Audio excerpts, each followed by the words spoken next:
BPF दोलोनि मानसिफ्रानो UPL दोलोआव जइन जानो थांगासिनो दङ आरो जागासिनो दङ। साननैसो नोंथांमोना साननैसो उनाव सारप्राइज मोनसे माबा मोनगोन। जोङो मा होनो कालि फुजानि थाखाय बिराद गिदिर बम मोनसे रेडि खालामना दोनदों। बेखौ जों कालि फुजा समाव गावगोन। गतिके बे बमजों गासैबो हाद्रि जालांजोबसिगोन BPFआ चिरां जिल्लायाव। दिनै साबैसे BPFनि सोद्रोमाफ्रा जयनिं जादों? दिनै 47टा न'खरा नङा न'खरा दिनै UPL दोलोआव जइन जादों आरो बेयो सान्तिपुर प्राइमारिनि सिङाव।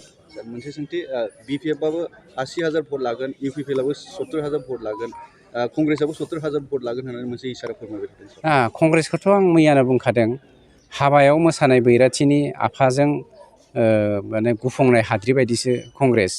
जोंनि UPLनि थाखाय बे आफायाव गसंफानाय माने दखना सिबनायाव जेरै माने हाद्रिया गुफुङो माबानि बे कंग्रेसनि माबाया बेफोरबायदि हालोदा। BPFआ गैया नङा दङ, बाथा देवानि सानैसो दङ, आं गैया होनना बुङाखै। गतिके बिसोरो हाजार बुंनायनि बाथ्राया गावसोरनि खोन्था। बिसोर अपोजिसन हिसाबै बिसोरहा बुंनो जेबो माबायानो गैया, लामायानो गैया। बे 4 बोसोराव जोंनि UPL दोलोआ ओरैबायदि मानबगेन्द्र प्रमद बर' बिथांनि दैदेननायाव खामानि मावदों आरो सान्थि खौसेथि जौगाथायखौ लाबोदों। जोंनि गेजेराव गोरोबलायनाय लाबोदों।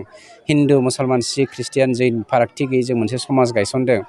गावखौनो गाव बर'ना हारसाना राजबंसिना सुत्रधरना माबा हमनो हायै मोनसे जों समाज गायसननो हादों। बेनिख्रुइ साबसिन दङ होनोब्ला सोरगोनि गाहायावनो दा BTR हालाम। सार, BPFनि जे बिजाथि सुद्ध बसुमतारी बिथाङा UPL दोलोखौ रिजनेलनि सेन्टिमेन्ट गैया होननानै बुंदों सार।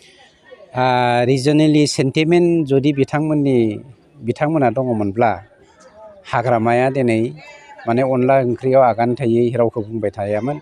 मानो होनोब्ला थांनाय 17 बोसोराव बिथाङा मालाबा BPFजों कंग्रेसजों, मालाबा BJPजों, मालाबा गुबुन पार्टिजों लोगो नांनानै गावनि रैखाथिनि थाखाय खामानि मावदोंमोन। खिन्थु बिथाङा बेसेबां रिजनेल पार्टि बेखौ जोङो मिथिगौ। दाखालि बियो जेब्ला दुलाराय बर' फरायसा आफादनि आफादगिरिनि खावलायनाय बायदियै गासैबो बर' हारिखौ खौसे जानायजों लोगोसे रिजनेल पलिटिकेल पार्टिफोरखौ खौसे जानायनि बाथ्रा बुंदोंमोन। बे समाव हाग्रामानि खुगानिफ्राय रिजनेल सोदोबानो ओंखाराखैमोन। सार, मैयाहायो BPFनि बिजाथिलाइ गथायनायाव खाम्फा बरगयारि आरो मा होनो रबिराम सारमोनखौ मोननाय जायाखै। बिनि आन्दोआव माबाफोर जाहोन दं? बिथां खाम्फा बरगयारि आरो बिथां रबिराम नार्जारिल' नङा, 7 लिडारफोर नोंथांमोना नुबावाखै? नुदों? नुवाखै आरो नुनायबो नंलिया BPFआव। Thank you. BPF दोलोनिफ्राय नोंथांमोना नैबे समाव रन्जित बसुमतारीजों आखाइ गोरोबबाय, थामहिनबा UPL दोलोआव हाबबाय, मा बुंगोन? आङो UPL दोलोआव हाबफैनायनि खारना जाहैबाय, आं गासिबो माखासे खामानि मावनायखौ बिजिरनानै नायनानै आङो हाबफैनाय जादों। बेसे गोबाव दोलोआव दंमोन BPF दोलोआव? BPF दोलोआव आङो 5 बोसोरसो दं। माबायदि सालायदोंमोन? BPF दोलोनि सालायनायाथ' माखासे मानसिफोरखौ नायोबाथ' आं मोजां मोनाखै आरो।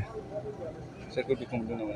दुखु मोननायाथ' दङ। आं माखासे मानसिफोरनि नामखौबो बुंनो हायो, खिन्थु आं दा बुंथ'ला आरो। माबायदि मावलांगोन दा UPL दोलोआव? बिसोरथ' मावनायनि हाबाफारियाव आंथ' नुहुरनायाव हानाय नंला आरो बिसोर। दा UPL दोलोआव हाबबाय, दा UPL दोलोआव थानानै माबायदि मावलांगोन? UPL दोलोआवथ' आङो सासे सान्तिपुर ओनसोलनि स्पर्ट्सनि दैदेनगिरि जाबाय नालाय, आङो UPL दोलोआव थानानै आंनि गथ'फोरखौ आं गोजौ लेभेलनि फारसे दिखांलांगोन आरो। आंबो दाख्लै थांनाय बाराव गुवाहाटियाव नेसनेल गेम जाबाय, अल इन्डिया, बाहाय आङो 3 लांदों। बेनो आरो। UPL दोलोआव थानानै आङो एकदम गोसो होनानै आङो खामानिखौ मावलांगोन आरो। आं थिरांथा लाबाय। रन्जित सारनि माखासे खामानि मावनायखौ आङो मोजां मोनदों आरो बेजों सारजों जगाजग लानानै आं खामानिखौ मावलांगोन आरो। मा मावगोन? आंथ' सान्तिपुर ओनसोलाव स्पर्ट्सआव दंमोन। मा स्पर्ट्स? बक्सार फोरोङो आङो, बक्सिं। गोबां जायगायावनो आङो लांबाय आरो।